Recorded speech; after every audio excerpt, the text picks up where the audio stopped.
కొన్ని నిమిషములు దేవుని వాక్యమును వివరించుకుందాం. చిన్న ప్రార్థన చేసుకుందాం. సర్వోన్నతుడా, మహోన్నతుడా, మహిమ కలిగిన దేవా, మీకు వందనములు, స్తోత్రములు, స్తుతులు, నమస్కారాలు చెల్లిస్తున్నాం. పరలోక తండ్రి దేవా, నీ వాక్యమును వివరించడానికి మేము ఏర్పాటి వారం తండ్రిని స్తోత్రములు. మీరే వాక్యమైన శరీరధారి కృపా సత్య సంపూర్ణంగా మా మధ్యలో నివసించిన తండ్రిని స్తోత్రములు. అట్టి నీ వాక్యమును వివరించడానికి పాపులమైన మేము ఏపాటి వారం తండ్రి, ఎందుకు పనికి రాని వారం నాయన స్తోత్రములు. విద్య లేని పామర్లమైన ఆనాడు నీ శిష్యులైన వారిని ప్రభా, ఇది భూలోకంలో తలకిందులు చేయవారు వీరేనా అని దేవా, వారి ద్వారానే మహిమను పొంది మనుషులు పట్టి జాలర్లుగా వారిని చేస్తారు తండ్రిని స్తోత్రములు.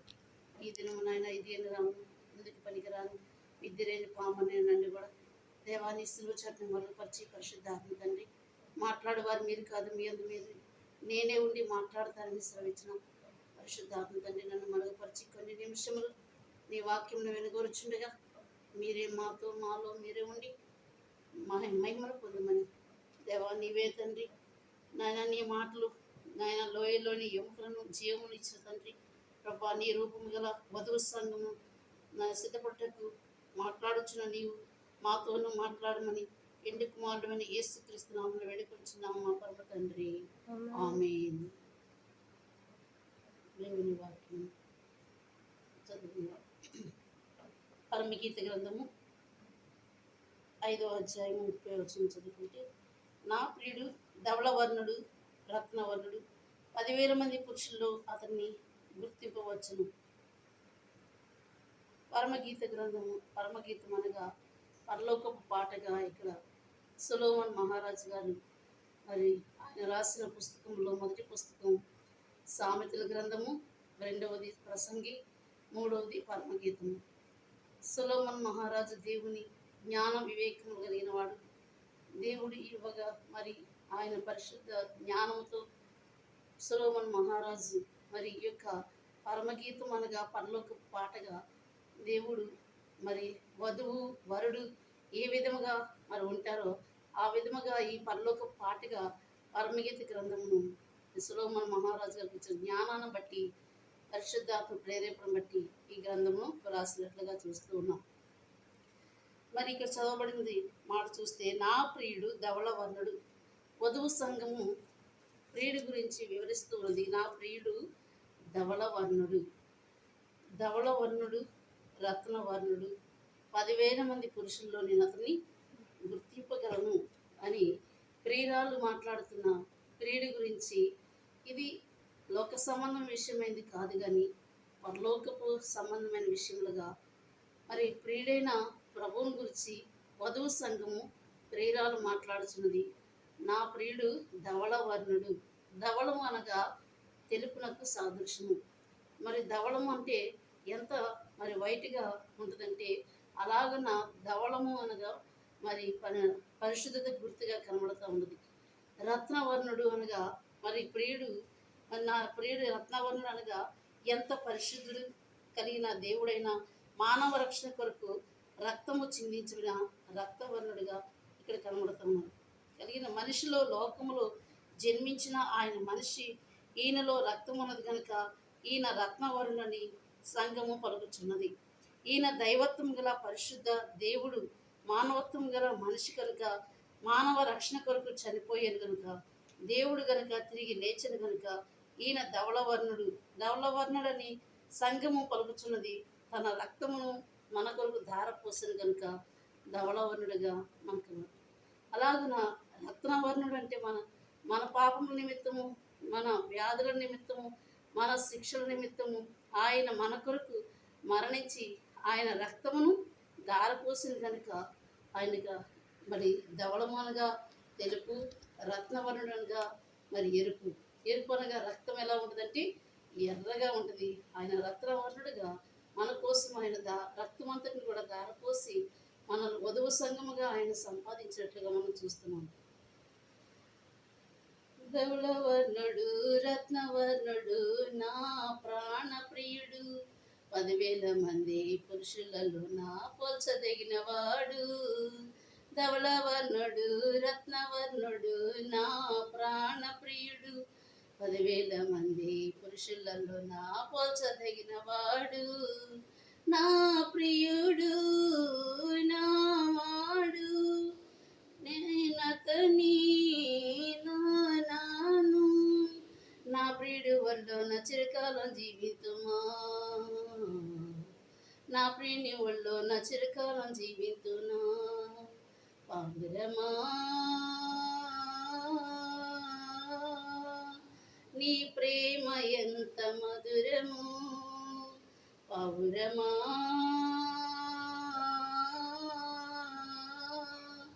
నీ మనసు ఎంత నిర్మలము.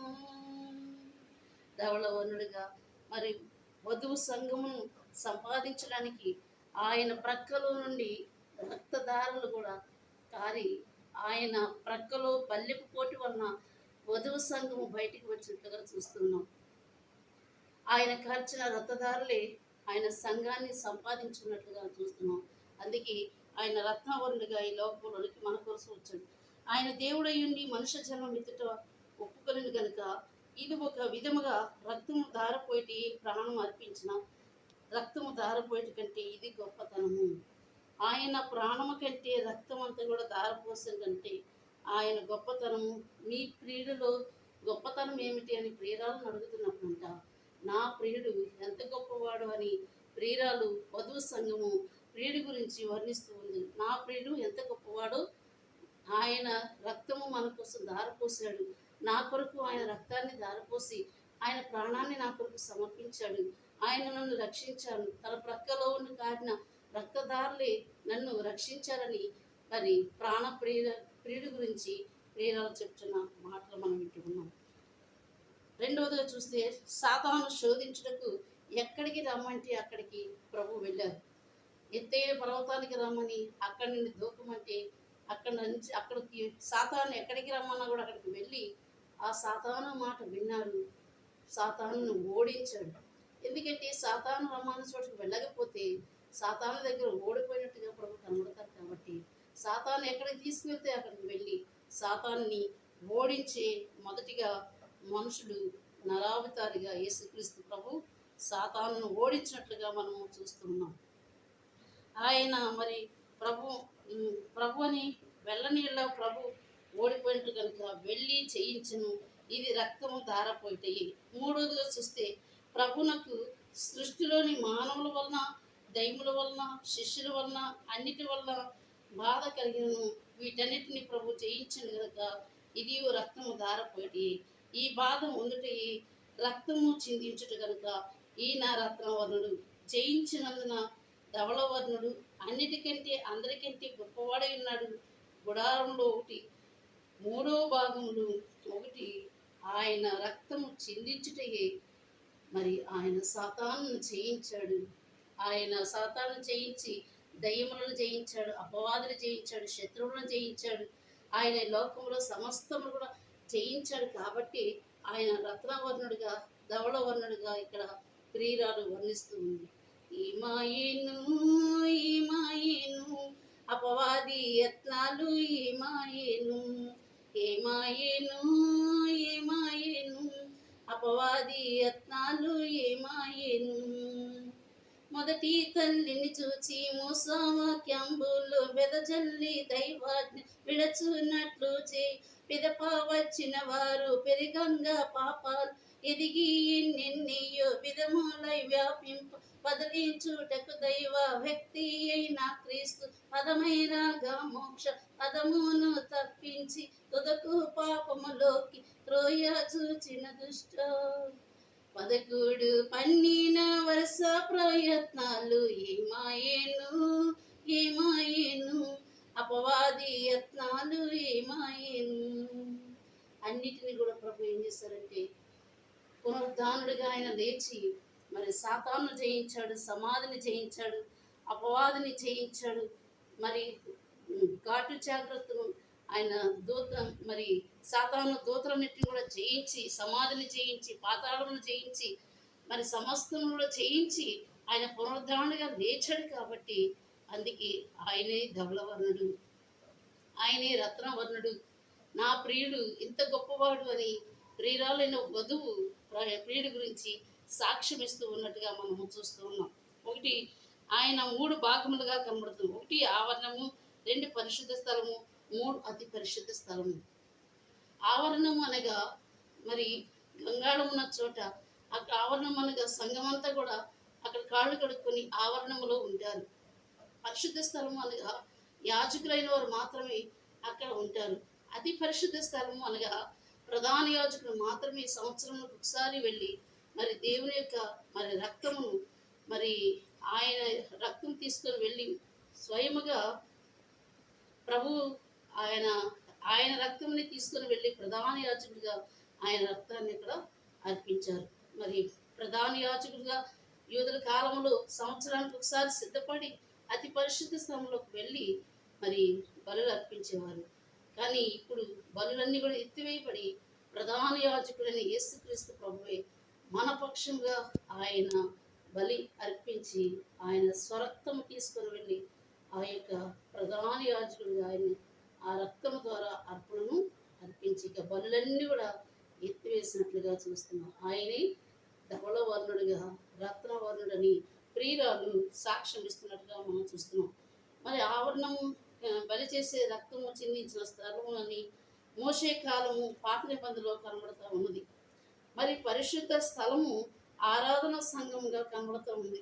ఆరాధనా సంఘం ఇది మన కాలము అతి పరిశుద్ధ స్థలము, దేవుడు యాజకుడు ఉండే స్థలము. సంఘము క్రీస్తు ప్రభుని బలి వలన శుద్ధి అయి ఆరాధన స్థలంలోకి వెళ్ళినది. తర్వాత రాకడ కొరకు సిద్ధపడుటకు దైవ సన్నిధిలోకి వెళ్ళవలను. అదే మరి అతి పరిశుద్ధ స్థలం అనగా నూతన యెరూషలేమునకు రాకడ కాలము రక్తం చిందించిన ప్రభు వలన పాప పరిహారం ఉంది, రక్షణ పొందగలము. కానీ రాకడలోకి వెళ్ళలేము. రాకడకు సిద్ధపడిన ఎళ్ళ రాకడలోనికి వెళ్ళగలము. నూతన యెరూషలేమునకు మరి వెళ్ళాలంటే రాకడకు సిద్ధపడాలి. రాకడకి సిద్ధపడితేనే నూతన యెరూషలేము చేరగలం. అక్కడ మనము మహిమ శరీరదారులమై ఉందము. యేసు ప్రభు మహిమ శిరస్సు మొదలు అరికాలు వరకు నిత్యము ప్రవహించుచుండును. యేసు ప్రభు రక్తము వలనే ఎగమందు జీవించగలము, పరమందు కూడా చేరగలము. ఆయన రక్తము చిందించడం ద్వారా మనకి భూలోకములోని పరలోకములు కూడా మహిమను సంపాదించుకోవడానికి ఆయన రక్తము ద్వారా మనం ఏం చేయబడ్డామంటే ఆయన ద్వారా సంపాదించబడ్డాము. ధవళవర్ణుడు నా ప్రియుడు, 10,000లో అతి సుందరుడు. ధవళవర్ణుడు నా ప్రియుడు, 10,000లో అతి సుందరుడు. రత్నవర్ణుడు నా ప్రియుడు, రత్నవర్ణుడు నా ప్రియుడు, అతి కాంక్షణీయుడు నా ప్రభువు, అతి కాంక్షణీయుడు నా ప్రభువు. ఇతడే నా ప్రియ యేసుడు, ఇతడే నా ప్రియ యేసుడు. నీ ప్రియురాలు మరి ఇతడే నా ప్రియ యేసుడు, ధవళవర్ణుడు, రత్నవర్ణుడు. 10,000 మంది పురుషుల్లో కూడా నేను ఇతన్ని గుర్తింపగలనని ఆమె ప్రభు గురించి ఇచ్చిన సాక్ష్యం ఎంత గొప్పదంటే, మరి ప్రియురాలు అనగా ప్రియుడి యొక్క మనస్సును తెలుసుకున్నామే ప్రియురాలు. మరి యేసుక్రీస్తు ప్రభు మనస్సును ఎరిగిన వారు ఎవరంటే వధువు సంఘం మాత్రమే. అందుకే దైవజనులు పాట రాశారు, వధువు సంగము వరుణి కొరకు, వధువు సంగము వరుణి కొరకు ఎదురు చూచుచున్నది. అధమమొక్క పాపమైన, అధమమొక్క పాపమైన అంటకుండానున్నది, అంటనీయాకున్నది, అంటనుచున్నది. వధువు సంగము వరుణి కొరకు ఎదురు చూచుచున్నది. వధువు సంఘం అనగా ప్రభువులో నుండి ఆయన గాయములో నుండి వచ్చినది వధువు సంఘంగా మనకి తెలియబడుతుంది. మరి సంఘములు అనేక రకాలుగా ఉన్నప్పటికీ బైబిల్ మిషన్ వధువు సంఘమును సిద్ధం చేయడానికి చిట్ట చివరి కాలంలో దైవజనుడు దేవదాసాయి గారి ద్వారా దేవుడు బైబిల్ మిషన్ను బయలుపరిచినట్లుగా చూస్తున్నాం. అందుకే అన్ని మిషన్ల కంటే మరి బైబిల్ మిషన్ యొక్క గొప్పతనం ఏంటంటే దేవుడు కనబడును, మాట్లాడును. అందరికీ కనబడి మాట్లాడుట ననుట ఈ విశ్వాసం. కొందరి బోధలు వేరుగా నుండును, అందుకే మాట లాడను నేను. మనోవిచారము కూడదు నీకు, మహిమ తలంపులే కావలెను. ప్రత్యేకముగా మరి 850 మిషన్లు లోకంలో ఉన్నప్పటికీ చిట్ట చివరి కాలంలో దైవజనుడైన దేవదాసాయి గారు మరి ఆయన వృద్ధాప్యంలో 80 సంవత్సరాల వయసులో నీవు యువరాజుగా బయటికి రమ్మని లోదర మిషన్లో ఉన్న అయ్యగారిని దేవుడు పిలిచారు. మరి అయ్యగారిని పిలిచి బైబిల్ మిషన్ను చూపించి బంగారు అక్షరంలో చూపించి స్థాపింప చేయమన్నారు. ఆయన నేను వృద్ధులను అనగా వృద్ధులలో నుండి ఏమొచ్చిందంటే మరి గొప్ప మిషను ఆయన తీసుకుని వచ్చినట్లుగా చూస్తున్నాం. అలాగున యువరాజుగానుగా వధువు సంఘముగా దైవజనులు మరి కనబడుతూ ఉన్నారు. అట్టి వధువు సంఘంగా ప్రభువును చూచారు, ప్రభుతో మాట్లాడారు, ప్రభుతో సహవాసం చేశారు. ఆయనే వధువు సంఘముగా ఆయనలో నుండి మనం అందరం కూడా మరి క్రీస్తు ప్రభు ద్వారా దైవజనులు ఏర్పాటు చేయబడ్డారు.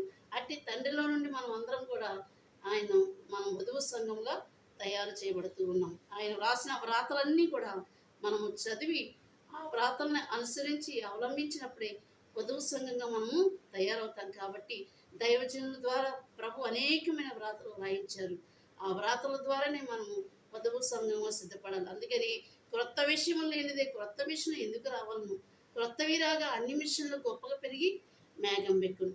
ఈ వధువు సంఘం ఎక్కడ తయారవుతుందంటే బైబిల్ మిషను దైవ సన్నిధిలోనే వధువు సంఘము తయారవుతుంది. వరుడు తాని స్వయముగా వరములిచ్చును వధువుకు, వరుడు తాని స్వయముగా వరములిచ్చును వధువుకు, కొలతలేని ఆత్మతో కొరతలన్నీయు తీర్చును, కొలతలేని ఆత్మతో కొరతలన్నీయు తీర్చును. పెండ్లి కుమారుని రాకకు పెండ్లి కుమార్తె మేలుకు. వధువు సంఘం దైవ సన్నిధిలో తయారవుతూ ఉన్నది కాబట్టి వరుడైన ప్రభు మరి ప్రియురాలను చూసి సంతోషిస్తుంటారు. పరిశుద్ధాత్మ తండ్రి ఈ వధువుకి ఏమిస్తారంటే వరములను ఇచ్చి అలంకరిస్తూ ఉన్నారు. ఈ వరములని నగలు పెట్టి రెబకాని ఎలాగైతే మరి ఎలియాజరు గారు అలంకరించారో అలాగన పరిశుద్ధాత్మ తండ్రి నేటి కాలంలో వధువు సంఘముగా దైవ సన్నిధిలో తయారవుతున్న సంఘానికి వరములని నగలు పెట్టి పరిశుద్ధాత్మ తండ్రి అలంకరిస్తూ ఉన్నారు. ఏగే వర్షంలో ఉన్న ఎస్తేరును ఎలాగైతే దేవుడు మరి పరిశుద్ధాత్మకు సాదృశ్యంగా ఏగే ఉన్నాడు, పెండ్లి కుమార్తెకి సాదృశ్యంగా ఎస్తేరు ఉంది. కాబట్టి అట్టి ఎస్తేరుకి మరి పరిశుద్ధాత్మ అనే వరములు ఇచ్చి మరి ఆమెను అలంకరించి పెండ్లి కుమారుని దగ్గరికి ఎలా తీసుకొని వెళ్ళారు. అలాగే ఈ కాలంలో ఉన్నాం మనము కూడా దైవ సన్నిధిలో పెరుగుతున్న మనల్ని పరిశుద్ధాత్మ తండ్రి మనల్ని అలంకరిస్తూ ఉన్నారు. ఆయన అలంకరణకు మనం ఏం చేయాలంటే ఆయన వశమై ఉండాలి. పరిశుద్ధాత్మ వశంలో ఉన్నప్పుడు మనం రాకడ పెండ్లి కుమార్తెలుగా ఎత్తబడతాం. కాబట్టి మన ప్రభువు ఎవరంటే ఆయన ధవళవర్ణుడు, రత్నవర్ణుడు. అట్టి ధవళవర్ణుడైన ప్రభువును మనం ఇప్పుడు కూడా ఆయన చూస్తూ ఆయన్ని ఆరాధిస్తూ ఆయన దైవ సన్నిధిలో మనము ఆయన రూపము కలిగిన వారమై పెండ్లి కుమార్తెగా మనం ఎప్పుడైతే సిద్ధపడుతూ ఉంటామో ఆయనని. అందుకే పెండ్లి కుమార్తె నా ప్రియుడు ధవళవర్ణుడు, రత్నవర్ణుడు. ఆయన మనసును ఎరిగిన వారు ఎవరంటే వధువు మాత్రమే. కాబట్టి ప్రియుడి మనసు ఎరిగిన ప్రియురాలు మాత్రమే. కాబట్టి అట్టి ప్రభు మనసును ఎరిగిన మనము ప్రభు యొక్క అడుగుజాడల్లో నడుస్తూ ఆయన మాట చొప్పున ఇష్టానుసారంగా జీవించి పెండ్లి కుమార్తెలుగా మనం అందరం సిద్ధపడి ఆయన రాకడ మేఘంలో ఎక్కేటువంటి కృప ధన్యత ప్రభు మనందరికీ దయచేసి దీవించి ఆయన రాకడికి వధువు సంఘముగా మనల్ని సిద్ధపరచును గాక. ఆమేన్. సర్వోన్నతుల మగోన్నతుల మహిమల దేవాని స్తోత్రం తండ్రి. వందనాలు నమస్కారాలు చేస్తున్నాం ప్రభా. మీరేనైనా మా కొరకు ఈ లోకంలోనికి దేవా నీ రక్తము ధారపోసావు తండ్రి. ఇదిగో లోక పాపం నన్ను మోసుకుని పోవు దేవుని గొర్రె పిల్లగా మా కొరకు మా అపరాధముల చేతనైనా మా అపరాధములను మా అతిక్రమలను బట్టి నీవే తండ్రి లోకంలోనికి వచ్చి నాయన గాయపరచబడ్డావు, మొత్తపడ్డావు తండ్రి. నాయన శాపగ్రస్తమైన భూమి మీదకి నీవు వచ్చి లేత మొక్క వలె వచ్చి ప్రభు ఈ ఎండిన భూమిలో నాయన మొలిచిన మొక్కగా నీవు లేత మొక్కగా ఈ లోకానికి వచ్చి మా కొరకు బలైపోయిన తండ్రిని స్తోత్రము. మా అపరాధముల చేతను మా తప్పుల చేతను మా యొక్క నాయన ఇదిగో తండ్రి మా యొక్క నాయన సమస్త కీనా వాటి చేత మీరే తండ్రి మా కొరకే నాయన వాటిని విడిపించడానికి లోకంలోకి వచ్చి ఆయన ఇదిగో తండ్రి స్తోత్రములు వచ్చి కత్తిరించు అనేది గొర్రె మౌనంగా ఉన్నట్లుగా మా పాపాలన్నీ కూడా నీ మీద వేసుకుని ప్రభా మా కొరకే వధింపబడి తండ్రి నీ రక్తమును కార్చి మా కొరకే నాయన నీ రక్తమును దారిపోసిన ధవళ రత్నవర్ణుడిగా ఈ లోకానికి వచ్చిన తండ్రి కృతజ్ఞతలు వందనాలు. అలా నీ రక్తం ద్వారా ఎదుగు మమ్మల్ని కొనుక్కున్నావు తండ్రి. నీ రక్తం ద్వారా సంపాదించుకున్న వధువు సంఘముగా నీ వాక్యం ద్వారా కన్నావు కాబట్టి నాయన కన్నబోయిన నీ వాక్యం ద్వారా కన్న మమ్మలను నేను రక్తం ద్వారా కన్న మమ్మలను నాయన మమ్మల్ని ఆత్మవశంలో ఉంచి తండ్రి ఏ దుష్టుడికి చిక్కకుండా మమ్మల్ని నీవే రెక్కల చాటున భద్రపరిచి వధువు సంఘంగా మమ్మల్ని సిద్ధపరిచి అక్కడ మేఘం ఎక్కే ధన్యత కృప విన్న మాటలు మా అందరంతరంగా ముద్రించి భద్రపరిచి వాక్యానుసారముగా జీవించి కృప మాకందరికీ దయచేయమని వరుడు పెళ్లి కుమారుడుగా నేను ఇస్తున్నాము స్తుతించి జీవనేమతో వేడుకుంటున్నాము మా పరమ తండ్రి. ఆమేన్. అందరికీ మరణాత.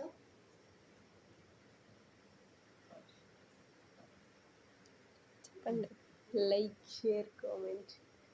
ఈ వాక్యం మీకు విన్న వారందరూ కూడా షేర్ చేయండి, లైక్ చేయండి, సబ్స్క్రైబ్ చేయండి. అందరికీ మరణాత.